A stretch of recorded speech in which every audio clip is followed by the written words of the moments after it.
Ndabasuhuje ndizera ko mumeze neza mwese mukurikira dossier anarchique. Nk'ibisanzwe rero iyo gahunda yacu itakunze nkuko twabibasezeranyije turi excuse cyangwa se dutangira mu by'ukuri dusaba imbabazi, reka mbivuga uko kugira ngo byumvikane kandi buremere bwumvikane, kuko kimwe mu byo twubakiyeho ni isezerano kubagezaho amakuru buri munsi, ariko hari igihe bitadukundira bitewe na gahunda zitandukanye ndetse n'ibikoresho byose tutarakira ku murongo, ariko ndizera ko mu by'ukuri abakunda munakurikira dossier anarchique mubasha kumva ibihe turi gucamo.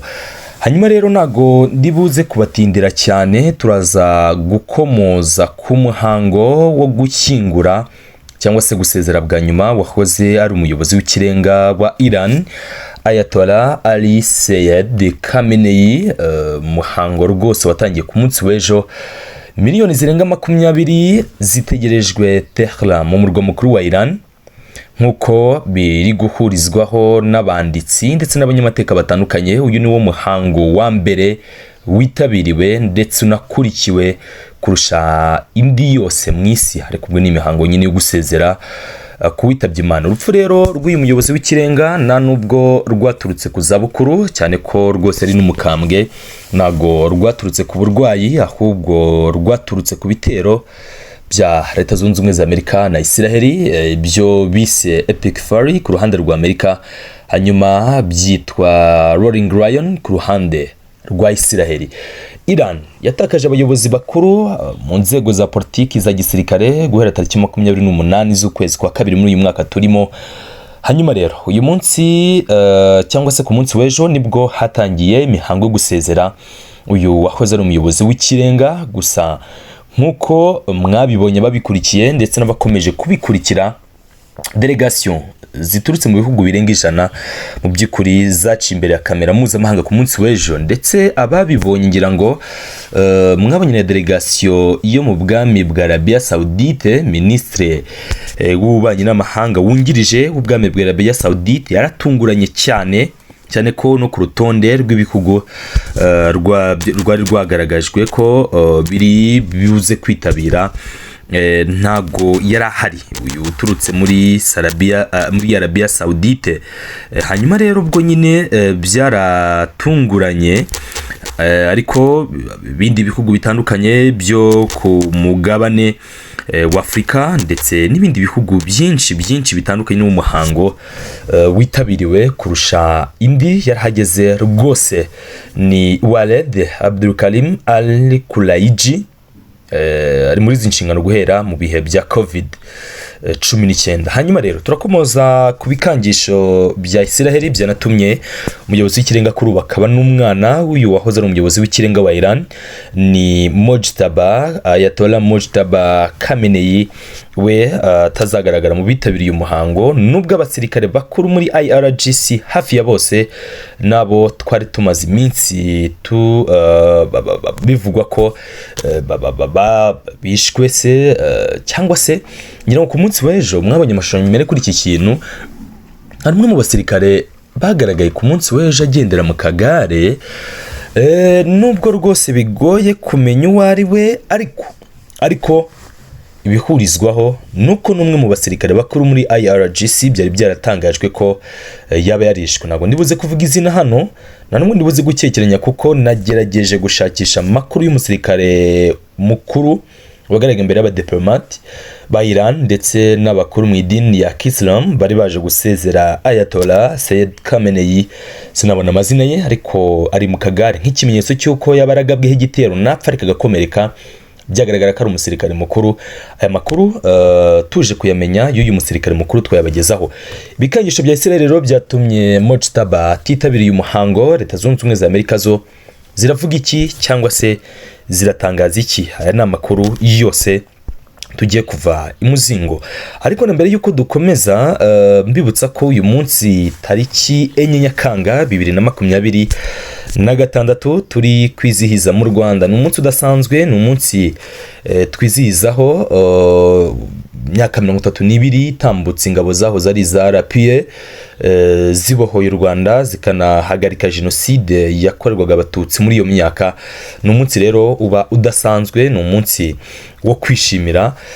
Nekereza ko abanyarwanda aho muri mu byerekezo bitandukanye rwose muri buze gukomeza kugira umunsi mwiza. Kwibohora si ukubohora igihugu, harimo kubohora intekerezo, si ukubohora ubutaka, birenze kubohora ubutaka, ndetse n'akazi katoroshye kakozwe n'ingabo za RPA, ahubwo mwumvemo kubohora intekerezo ndetse n'ibindi byinshi bitandukanye, ariko kandi binajyane nyine n'ubushobozi. Ni kofi cyangwa se mu mufuka havugwa byinshi, ariko kwibohora mu by'ukuri bikore kuri discipline zose z'ubuzima. Hanyuma rero twagiye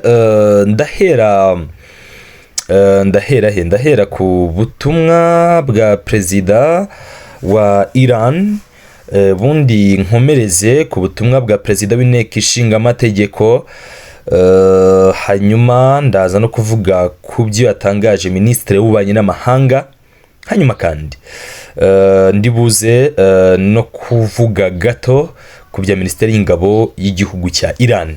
Ibi byose tugiye kubikomozaho. Mere rero kuri Major General Dr Mohamed Garbafi, ni bake bazi ko uyu mugabo yabaye umusirikare, ariko ubwo ababizi barabizi ko Garbafi uvu kuri inteko ishinga amategeko ya Iran yabaye umusirikare. Uyu mugabo rero yavuze ko amaraso ya Ayatollah azahorerwa, ariko emphasizinga cyane ko kuba Iran igihagaze, iyi nayo ngo ari intsinzi ikomeye cyane, ariko cyo bahurizaho nuko bazahorera amaraso ya Ayatollah Khamenei, ndetse binajya kure bakavuga ko guhorera amaraso ye babona ko inzira nziza ari ukubohora abayisilamu baboshye mu burasirazuba bwo hagati. Ati guhora kwiza kwacu rero ni ukubohora imitima y'abayisilamu iboshye mu byerekezo bitandukanye hano mu burasirazuba bwo hagati. Niko babitangaza, ni nako babyumva, cyane ko nka Ismail Bager uvugira minisiteri y'ububanyi n'amahanga we yagiye kure akanavuga ko Yerusalemu iri mu bice rwose bishobora kubohorwa, ariko ibi byaba ari nko gukoza agati mu ntozi. Turabizi cyane, turanabisobanukiwe icyo bishobora kubyara no gutanga, ko ari gukoza agati mu ntozi, ariko kandi nyine nibyo bemeje. Hanyuma ikindi, ubwo nyiva ku butumwa bwe nsubire gato Tel Aviv, ku munsi w'ejo nabonye minisiteri y'intebe, ubwo ni minisitiri w'intebe, ntabwo ari minisiteri y'intebe, ntabwo ibaho, minisitiri w'intebe wa Israel Benjamin Netanyahu ahakana ibya raporo yasohotse mu nyandiko ya New York Times ivuga ko Israel yagerageje kwica minisitiri w'ububanyi n'amahanga wa Iran Aragachi ndetse na Garbafi. Hanyuma rero amakuru ubwayo the New York Times yashyize hanze muri raporo yabo, bari bavuze ko Iran yashyizeho ingamba zihariye zo kurinda abayobozi bayo barimo minisitiri w'ububanyi n'amahanga Abbas Aragachi ndetse na Mohamed Bager Garbafi, by'umwihariko babashyiriraho elite escort cyangwa se abahanga cyane mu ngendo zose bagiye bakora. Ibi rero ngo byaje bikurikira amakuru bari bafite ko aba bagabo bombi bari bagiye kugabwaho igitero. Muri raporo ya The New York Times bavuze ko rimwe indege Garbafi yari arimo ngo yigeze gusaba guhagarara by'igitaraganya hitwa Mashhad, naho Ali Khamenei yari buze gushyingurwa cyangwa se azashyingurwa, kuko azashyingurwa tariki 9 nyuma y'uko inzego z'umutekano inzego z'ubutasi n'iz'umutekano za Iran zari zitangaje ko bafite amakuru ko Israel ishaka kugaba igitero kuri iyo ndege. Hanyuma rero indege ebyiri za Israel icyo gihe zagaragaye zinjira mu kirere cya Iran hafi n'umupaka wa Iraq. The New York Times kavuga ko ayo makuru hari kandi rwose ari uko babibonye, ariko nabonye minisitiri w'intebe wa Israel Benjamin Netanyahu ahakana ibyaya makuru, avuga ko ari ukubeshya rwose cyangwa se ari ibinyoma byambaye ubusa. Hanyuma rero tunakomeza turi buze kujya ku zindi ngingo, binumvikana reka mitenyarukira ku bya minisiteri y'ingabo ya Iran, ndagenda mbihuzahuza. Minisiteri y'ingabo ya Iran yavuze ko Iran na Pakistan ibihugu byombi ngo bishobora kubaka umusingi w'umutekano mu burasirazuba bwo hagati. Ibi byemejwe nyine na minisitiri w'ingabo wungirije wa Iran avuga ko imbaraga zashyizwemo muri iyi minsi by'umwihariko mu guhuza leta ya Iran na Amerika bigizwemo uruhare n'iki gihugu cya Pakistan ubwabyo ngo byagaragaje cyangwa se byabaye ikimenyetso cy'uko uyu musingi wakubakwa kandi ugakomera.